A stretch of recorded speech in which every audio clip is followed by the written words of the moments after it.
ये बात है 1980 की, जब माधव शहर में सीमा नाम की एक लड़की अपने दोस्त रोहन, अरुण और प्रीति के साथ एक ही कॉलेज में पढ़ती थी।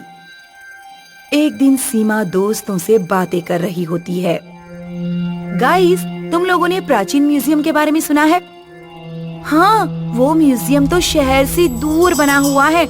मैंने पढ़ा है उस म्यूजियम के बारे में। बड़ी ही पुरानी मूर्तियां हैं वहाँ पर। हाँ, कल ही न्यूज़पेपर में उसका आर्टिकल आया था। I am very excited. क्यों नहीं इस बार वीकेंड पर वहाँ घूमने चलें? रविवार को चारों प्राचीन म्यूजियम पहुँचते हैं। वो चारों टिकट काउंटर पर जाते हैं। काउंटर पर एक अजीब सा आदमी बैठा होता है। वो चारों उसे देखकर अजीब सा महसूस करते हैं। उसकी एक आंख प्रॉपर खुलती भी नहीं है। पहले माले पर झांकने की कोई जरूरत नहीं है। ये लो 4 टिकट। बड़ा ही अजीब आदमी था। वे चारों म्यूजियम के दरवाजे के पास आते हैं। तभी एक अजीब सा आदमी आता है और जोर जोर से चिल्लाने लगता है। भाग जाओ यहाँ से। जो इसके अंदर जाता है वो बाहर नहीं आ पाता। वो तुम लोगों को खा जाएगा। कौन खा जाएगा? राजा चित्रगुप्त। उसकी आत्मा आज भी इसी म्यूजियम में कैद है। पहले माले में मत जाना, नहीं तो मारे जाओगे। तभी वहाँ एक वॉचमैन आता है और उस आदमी को वहाँ से भगा देता है। अरे जाओ तुम बाबा, बच्चों इसकी बात मत सुनो। चलो टिकट दिखाओ। चारों दोस्त अंदर चले जाते हैं। वे लोग अपनी आंखों पर यकीन नहीं कर पाते हैं। म्यूजियम इतना विशाल होता है और वहाँ बड़ी ही सुंदर चीजें होती हैं। वाह, कितना बढ़िया है यहाँ सब कुछ।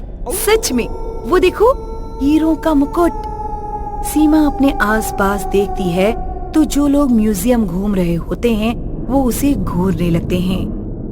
उसे ये बात बड़ी ही अजीब सी लगती है। तभी वहाँ अरुण आता है। सीमा के बाल खींचने लगता है।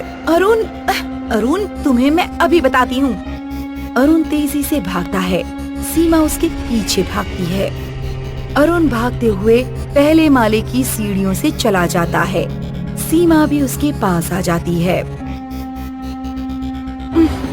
ये तो हम पहले माले पर आ गए। चलो यहाँ से चलते हैं अरुण। नहीं, रुको ना, अंदर चलते हैं। सामने एक विशाल दरवाजा होता है। उसके बगल में एक तस्वीर लगी होती है। अरुण उस तस्वीर को छूता है। नहीं अरुण, चलो यहाँ से जल्दी। अचानक से उस तस्वीर से हंसने की आवाज आने लगती है। अरुण और सीमा बुरी तरह से डर जाते हैं। दीवारों पर हर तरफ खून के धब्बे होते हैं। सीमा चारों तरफ देखती है। तभी दरवाजा खुलता है और उसमें से जंजीरें बाहर आने लगती हैं। अरुण और सीमा भागने लगते हैं, लेकिन उनके पैर में वो जंजीरें लिपट जाती हैं और वो दोनों उस घने काले कमरे के अंदर चले जाते हैं। सीमा और अरुण की चीख से प्रीति और रोहन घबरा जाते हैं। ये तो सीमा और अरुण के चीखने की आवाज है। हे भगवान, क्या हो गया है? चलो, ऊपर के फ्लोर से आ रही है। रोहन और प्रीति जैसे ही भाग रहे होते हैं, उनके सामने एक आदमी आ जाता है। हटो सामने से, लग जाएगी आपको। प्रीति के सामने एक औरत खड़ी होती है। रोहन भागते भागते उस आदमी के आर पार निकल जाता है। ये देखकर उसके होश उड़ जाते हैं। प्रीति ऊपर देखती है तो वो औरत एक भयानक शक्ल ले लेती है। उसके बाल खुल जाते हैं और वो जोर जोर से हंसने लगती है।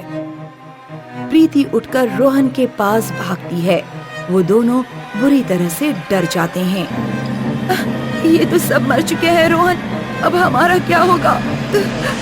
चलो मेन गेट की तरफ। वे सारे भूत धीरे धीरे उन दोनों की तरफ बढ़ रहे होते हैं। रोहन दरवाजा खोल रहा होता है, लेकिन दरवाजा बंद होता है। वो दोनों बुरी तरह से डर जाते हैं। बचाओ, बचाओ। तभी कमरे के अंदर अरुण और सीमा की आंख खुलती है। वे दोनों बुरी तरह से डर जाते हैं। उनके सामने एक राजा की पोशाक में एक आदमी खड़ा होता है। कौन हो तुम? हमें क्यों मारना चाहते हो? मैं हूँ राजा चित्रगुप्त। कई साल पहले मैं यहाँ का राजा था और सब लोगों पर बड़े अत्याचार करता था, लेकिन एक धोखेबाज ने मुझे जहर पिलाया और मैं इस कमरे में तड़प तड़प कर मर गया।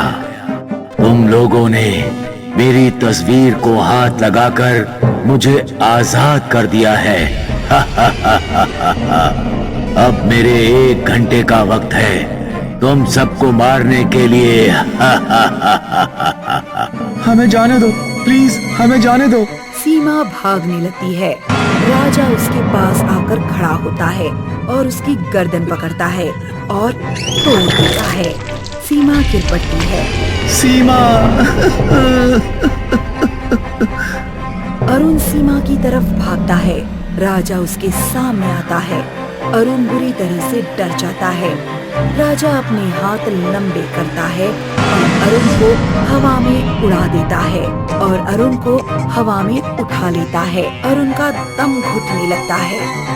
प्रीति और रोहन आत्माओं से घिरे हुए बुरी तरह कांप रहे होते हैं। आत्माएं उनकी तरफ धीरे धीरे बढ़ रही होती हैं। प्रीति और रोहन का दम घुटने लगता है। वे दोनों जमीन में धंसने लगते हैं और उनका एक दूसरे से हाथ छूटने लगता है। कमरे में राजा अरुण का गला दबा रहा है और उसका दम घुट रहा है।